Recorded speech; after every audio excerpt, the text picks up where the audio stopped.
My parents canceled my 18th birthday party last minute because my golden child sister threw a fit over her canceled trip, and now I'm living with my grandpa after the fallout. My name is Jessica, and I am 18 years old. I was excited to celebrate my milestone birthday with my family, surrounded by the people I loved. But when the day finally arrived, I found myself completely alone, my parents' promises shattered. My sister, the golden child, had thrown a tantrum about her canceled trip, and in a split second, my celebration was canceled altogether. The reason? I was just not important enough to them. The next thing I knew, I was packing my things and moving in with my grandpa. My parents chose her over me once again. But the worst part, they still don't see what's wrong with that. The fallout from that day left me reeling, and the long-term consequences were something I never expected. Growing up, it was always clear who the golden child was in our family. That title belonged to my older sister, Chloe. From a young age, she seemed to have it all: natural beauty, charm, and intelligence that everyone fawned over. She was the one who excelled in school without breaking a sweat, the one who always got praise from our parents, and the one who had all the right friends. It wasn't that I didn't love her or didn't want the best for her, but there was this quiet, constant reminder that I was always just in her shadow. I tried to carve my own path, to stand out in my own way, but no matter what I did, it always felt like I was just one step behind. Our parents were proud of me, sure, but it was never the same as their admiration for Chloe. I worked hard to get good grades, to be a kind and helpful daughter, but I always felt like my achievements were just a footnote compared to hers. Over the years, I had come to terms with it. I'd convinced myself that maybe I just wasn't the type to be in the spotlight. But as the years passed, the disparity grew harder to ignore. Chloe could do no wrong in my parents' eyes, while I was constantly having to prove my worth. And then finally came my 18th birthday, the milestone I'd been waiting for, the day I would officially be considered an adult. I had planned this day in my head for years. It wasn't about a huge party or extravagant gifts, but more about having my parents, my family, recognize me for who I was. I had finally reached a point in life where I could begin to imagine a future for myself, one where I could start carving out my own identity, without being overshadowed. This day, I thought, would be my moment. I couldn't have been more wrong. The party had been planned for months: cake, decorations, close friends, and family. I had hoped it would be a day where my parents would see me, really see me, for the first time in a long while. But as the date approached, I began to feel a shift. Chloe had been talking about a luxury resort trip she'd been dying to go on, and there were whispers in the house about it being postponed. She wasn't happy. She wasn't happy at all. When I first heard, I tried to ignore it. After all, it was my birthday, right? But that night, everything came to a head. Chloe was in full meltdown mode, fuming about her ruined vacation plans, and my parents, as usual, immediately bent to her will. I had thought, maybe, just maybe, they'd choose my birthday for once. But no. The next day, my mom sat me down, giving me a warm smile that did nothing to mask the discomfort in her eyes. She told me, in the most casual tone, that Chloe's trip was more important than my birthday, and the party would have to be rescheduled. I remember feeling my stomach drop as I tried to process her words. "Chloe needs this, sweetie," my mom said. "You understand, right?" Of course, I understood. Chloe always needed things. She always came first. That was when I started to feel the weight of it all. The years of putting her needs above mine, the constant pattern of me having to step aside, quietly accepting whatever crumbs were left behind. But this time, it wasn't just about stepping aside. It was about the complete erasure of my moment, my day. The promise of recognition I had clung to for so long was nothing more than a figment of my imagination. The next day, things took a darker turn. Instead of just quietly accepting it, I confronted my parents. I asked why they couldn't have just given me this one day. Why couldn't they have stood up for me just for once? Their response was more of the same. "You'll understand when you're older," they said. But I wasn't sure I'd ever understand why my birthday wasn't worth prioritizing. Why I wasn't worth prioritizing. That's when they officially canceled the party, and I was expected to be the supportive daughter, understanding that Chloe's needs, once again, were more important than my own. I was devastated. The reality of the situation hit me all at once. My birthday wasn't just canceled. It was as though my existence didn't matter in comparison to Chloe's tantrum. They were choosing her, yet again, and I was left to quietly take it, as I always had. But I couldn't keep quiet anymore. I was 18, an adult, and something inside me snapped. That's when I made the decision. I packed my bags and left. I couldn't stay in a house that made me feel invisible. I couldn't keep pretending that everything was fine when it was clear that my family would always put Chloe first. So I made a call to my grandpa, and within hours, I was on my way to his house, ready to start a new chapter, away from the favoritism, away from the years of feeling less than. The days after I moved into my grandpa's house were a whirlwind of emotions. At first, I felt liberated, free from the toxic, suffocating environment I had lived in for years. My grandpa's house was a place of peace, a place where I didn't feel like I was constantly in the shadows. He was a quiet man, but his kindness spoke volumes. He never questioned my decision to leave home. In fact, he simply welcomed me with open arms, as though it was the most natural thing in the world. As time passed, I started settling into my new life. I was in college now, working part-time, and for the first time in years, I could breathe. But despite the relief, there was still a nagging feeling at the back of my mind. My family, especially my parents, hadn't reached out. No phone calls, no texts, no attempt to make things right. Chloe had been the cause of my heartbreak, but it was my parents' complicity that cut the deepest. They had quite literally erased me from their lives. I had assumed that my leaving would force them to see the impact of their actions. I thought that if they knew I wasn't just going to sit there and take it anymore, they'd realize what they had done. But weeks passed, then months, and the silence was deafening. At first, I didn't care. I had made my decision, and I wasn't going to back down. But eventually, the reality of their coldness sank in. Did they even miss me? Did they care at all? Then one evening, about 2 months after I moved out, I received a text message from my mom. My heart skipped a beat. I hadn't heard from her since I left, and I had no idea what to expect. It read, "I hope you're doing okay. I think it's time we talk. You're dad, and I want to make things right." I stared at the message for a long time, the words feeling foreign. It was almost as though the text had come from a stranger. My mom wasn't one to reach out for reconciliation. She never had been. And as much as I wanted to believe her, as much as I longed for the motherly love I had missed, a part of me couldn't shake the feeling that this wasn't about me at all. It was about Chloe. It didn't take long to confirm that my suspicion was correct. A few hours later, I received another message from my mom. "Chloe is pregnant, and we'd like you to come visit. It's time for family to come together again." I read the message over and over, trying to comprehend what she was asking. She wanted me to come back to the family fold. She wanted me to come back and play nice while everything was centered around Chloe's pregnancy. It was like nothing had changed. In her eyes, I was still the outsider. But there was more. The next day, I received a phone call from Chloe herself. I could feel the tension in the air as soon as I picked up the phone. Her voice, usually filled with confidence and arrogance, sounded different this time. She seemed almost vulnerable. "I know things have been hard between us," she began, the words slow and careful. "But Mom and Dad want everything to be okay again. I'm pregnant, and I think it's time we all put the past behind us." I wanted to scream. I wanted to remind her of everything. How she had ruined my birthday, how she had always been the center of attention, how she had never once considered how I felt. But I didn't. Instead, I let her words hang in the air, a haunting reminder of how everything always came back to her. "Are you asking me to just forget everything?" I asked, my voice barely above a whisper. Chloe hesitated. "I'm not saying that. I just think we're family. And family should be there for each other, right?" I wasn't sure what to say. It felt like the old Chloe was back, manipulative, self-centered, and always expecting me to be the one to forgive. It didn't feel like she had changed. It felt like she was only asking me to forgive because it was convenient, because now she had a baby on the way and needed everyone to rally around her. "I'll think about it," I replied. "But I'm not sure if I'm ready to come back." I hung up the phone, feeling both exhausted and defeated. My family wanted everything to go back to normal, but I wasn't sure I could let it. My relationship with them, especially with Chloe, had been shattered in ways I didn't know how to fix. It was clear that my parents weren't interested in understanding the depth of my hurt. They weren't looking for a real reconciliation. They just wanted me back in the fold, pretending that nothing had ever happened. But I couldn't pretend anymore.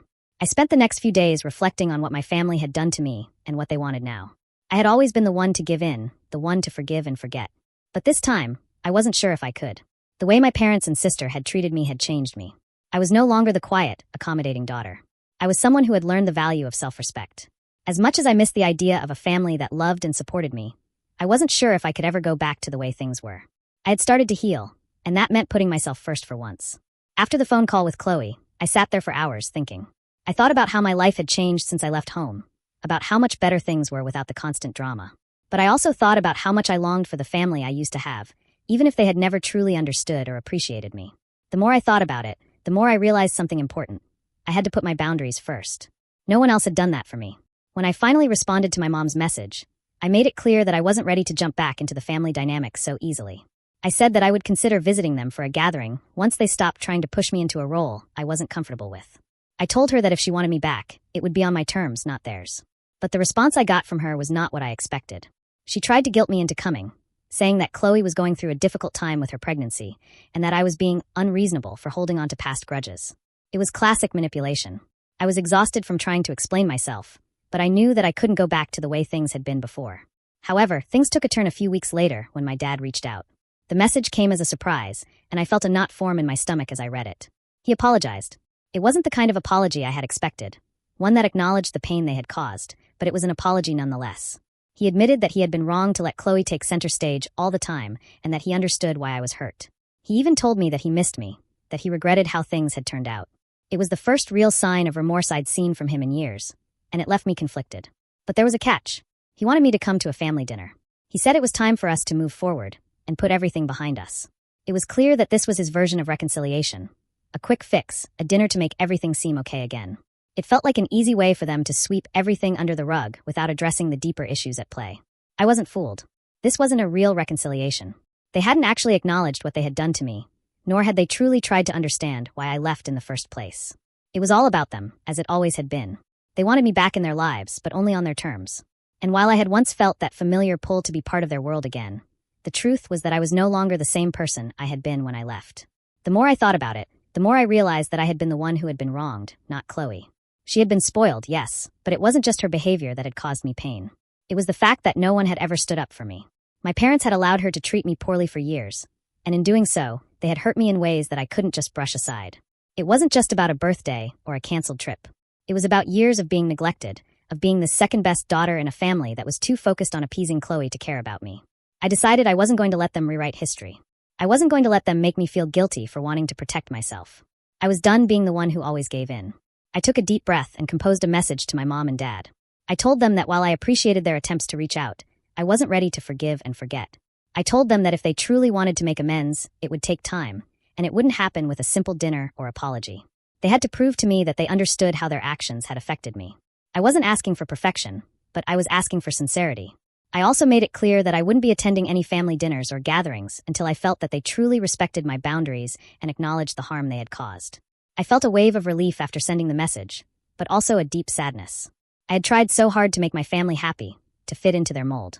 But I couldn't keep sacrificing my own happiness for theirs. They wanted me back, but only on their terms, and I wasn't willing to go along with it. Not anymore. It wasn't easy. The guilt lingered, and the hurt was still raw. But the truth was clear now. I had to take control of my own life, my own narrative. No more playing the role they had cast me in. This time, the decision was mine. After sending that final message to my parents and refusing to take their calls, I felt a mix of anger, sadness, and relief. There was a sense of finality in my decision, one that was hard to describe but easy to feel. My dad, in particular, was devastated. He sent me long texts filled with words I had heard too many times before. "I'm sorry. We miss you. Please forgive us."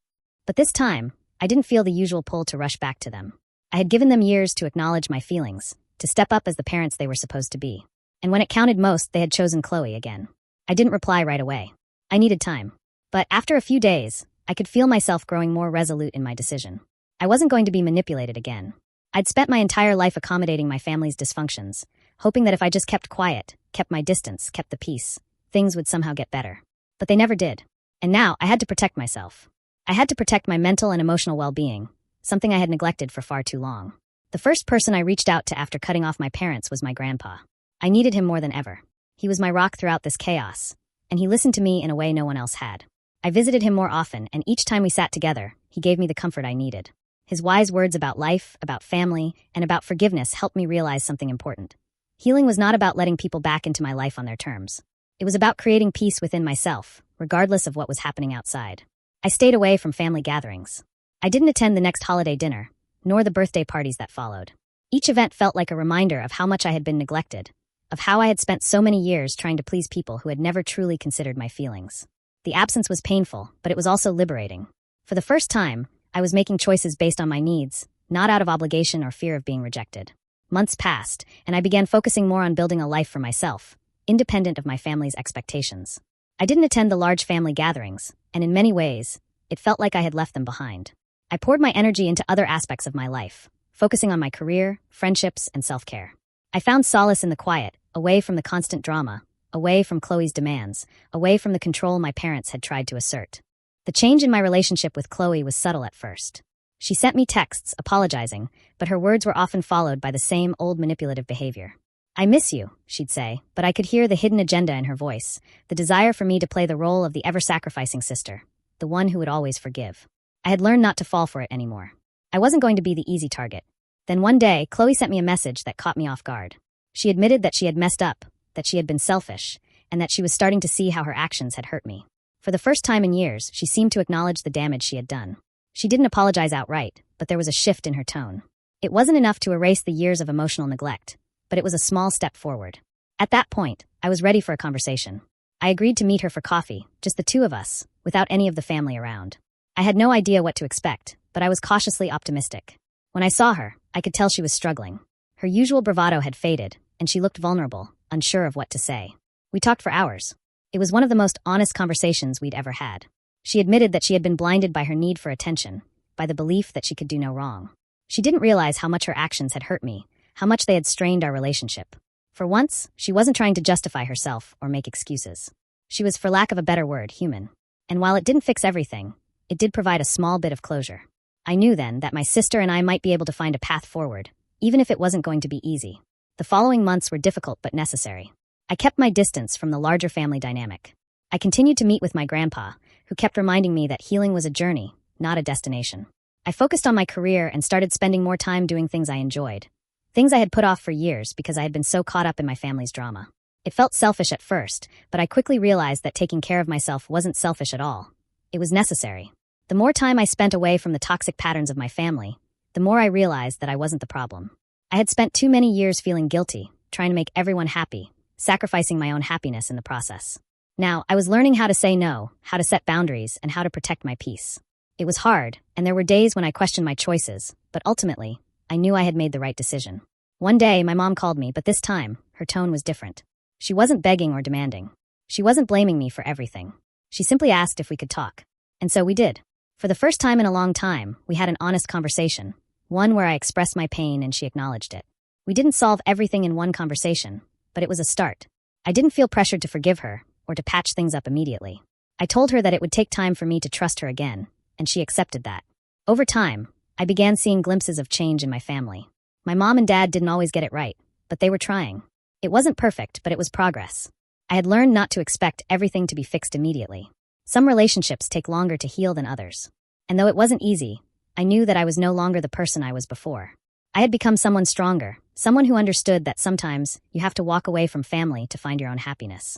If you enjoyed this story, do not forget to like the video, subscribe to the channel, and hit the bell icon so you never miss an update.